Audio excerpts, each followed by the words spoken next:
أعوذ بالله من الشيطان الرجيم بسم الله الرحمن الرحيم الحمد لله رب العالمين والعاقبة للمتقين والصلاة والسلام على سيد المرسلين وعلى آله وأصحابه أجمعين لقد كان لكم في رسول الله أسوة حسنة আমাদের জন্য আল্লাহ সাল্লাল্লাহু আলাইহি ওয়াসাল্লামের মাঝে রয়েছে সঙ্গীত অনুকরণী আদর্শ। আমাদের ব্যক্তিগত জীবন, সামাজিক জীবন, পারিবারিক জীবন, সামগ্রিক জীবনের সমাধান আল্লাহ রাসূল সাল্লাল্লাহু আলাইহি ওয়াসাল্লামের জীবনের মধ্যে আছে। এবং বিদায় হতে পারেন আল্লাহ রাসূল সাল্লাল্লাহু আলাইহি ওয়াসাল্লাম আমি তোমাদের জন্য দুটি ঘটনা রেখে যাচ্ছি। যতদিন পর্যন্ত তুমি দুটি ঘটনাকে শক্তভাবে আঁকড়ে ধরবে তোমরা কত কষ্ট করবে না। এর মধ্যে একটা হচ্ছে কিতাবুল্লাহ, পবিত্র কোরআন মাজিদ, আল্লাহর কিতাব, আর একটা হচ্ছে সুন্নাহ।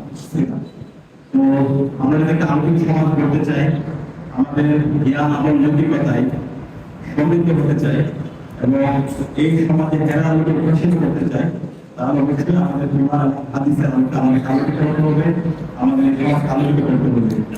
আমি সাদিক কায়েম, আপনাদের সন্তান, এই এলাকায় বড় হয়েছি।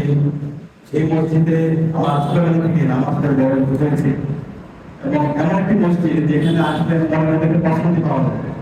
আলহামদুলিল্লাহ, একটা ছবি একদম প্রাণ পেতে এত বড় একটা মসজিদ, যে মসজিদের সাথে যারাই এবং শুরু থেকে আজ পর্যন্ত এখানে যারা খতিব ছিলেন, ইমাম ছিলেন, মুয়াজ্জিন ছিলেন, খাদেম ছিলেন, মসজিদ কমিটিতে যারা ছিলেন, মুসল্লি যারা ছিলেন, যারা চলে গিয়েছেন, সবার এই অবদানগুলো কবুল করে নিন আল্লাহুম্মা আমিন।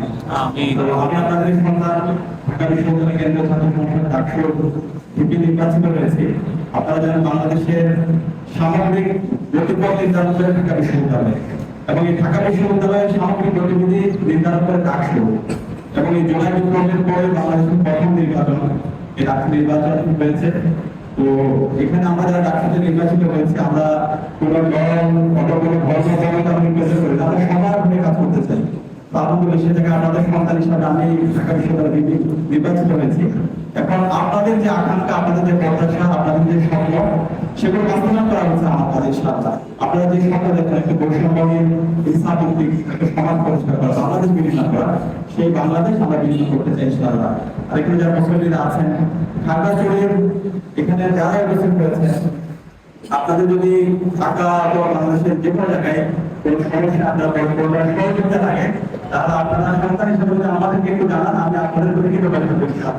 এবং এর সাথে আপনাদের যারা সন্তানরা আছে তাদেরকে পড়াশোনা করা দরকার। আমরা দেখা যায় এখানে অনেক ব্যবসায়ী আছে, কিন্তু ব্যবসায়ী দরকার এখানে আমার বিভিন্ন জায়গায় আমার রিপ্রেজেন্টেশন দরকার।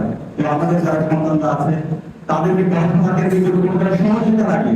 কেউ কলেজে পড়তে হবে, মাদ্রাসা পড়তে হবে, অথবা বিশ্ববিদ্যালয়ে পড়তে হবে, কোচিং এ পড়তে হবে, অথবা পত্রিকাতে পড়তে সহযোগিতা, অথবা যে কোনো প্রতিষ্ঠানে তার পড়তে সহযোগিতা, সেটা লাগলে আমাদেরকে বলবেন। ইনশাআল্লাহ আমরা আপনার সন্তান হিসেবে সবসময় পাশে থাকবো এবং আমরা আশা রাখছি আপনাদের দোয়ায় আমাদেরকে সফল রাখবেন ইনশাআল্লাহ।